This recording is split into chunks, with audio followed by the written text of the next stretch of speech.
Les mouillages de l'anse Magdeleine et de l'anse de la Reine profitent du panorama extraordinaire des falaises souberanes, également appelées falaises de Cassis, non loin du cap Canaille.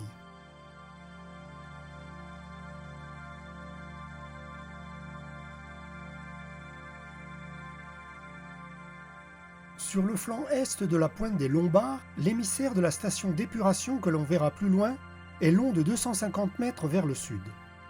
Même si selon la mairie des prélèvements réguliers démontrent la bonne qualité des eaux, de temps à autre les plages font l'objet d'interdictions de baignade. Il conviendra donc de se renseigner.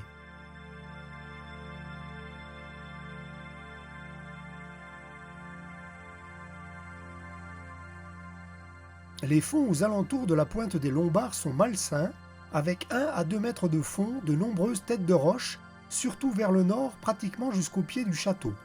On les débordera largement.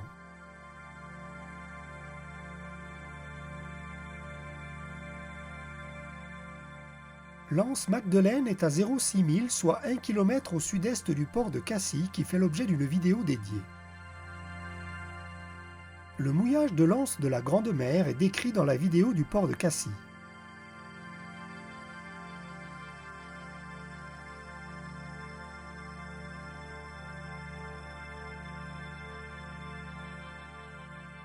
L'anse Magdeleine, à l'est de la pointe des Lombards, est large de 500 mètres, profonde de 300 mètres. Les fonds rocheux débordent largement du rivage, il conviendra de ne pas trop s'enfoncer dans l'anse. Le mouillage, dans 3 à 8 mètres d'eau, sur des fonds sableux de bonne tenue, est bien protégé des vents de nord à nord-est. Par vent de sud-ouest à sud-est, le mouillage peut être rouleur.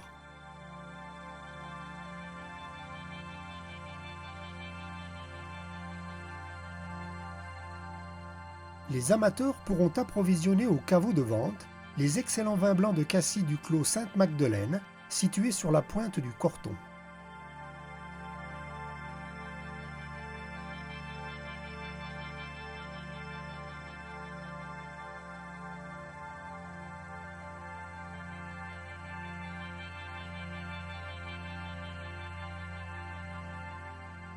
On prendra garde aux hauts fonds rocheux tout autour de la pointe du Corton, jusqu'à parfois une centaine de mètres.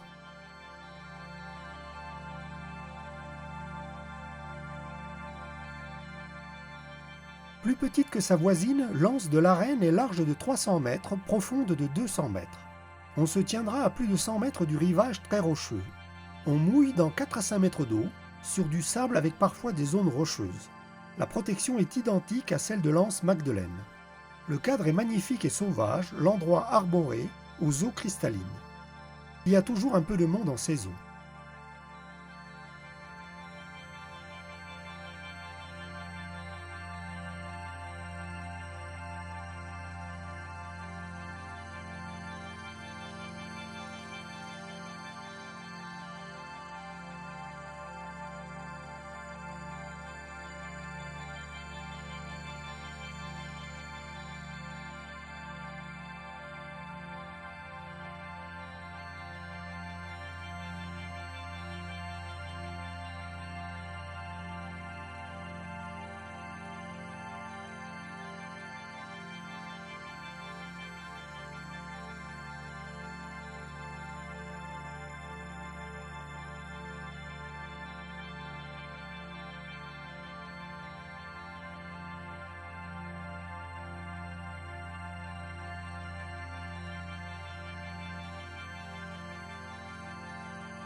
La station d'épuration est très bien cachée dans la végétation.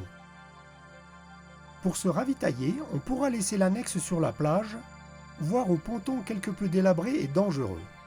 Après avoir remonté les escaliers puis traversé le parking, on suivra à gauche l'avenue du Révestel, puis au rond-point à gauche l'avenue de la Reine jusqu'au quai Saint-Pierre.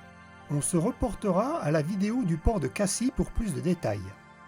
On pourra profiter de l'escale pour un repas au restaurant de la Villa Madi, une belle vue sur l'Anse, une cuisine excellente et de surcroît un personnel accueillant,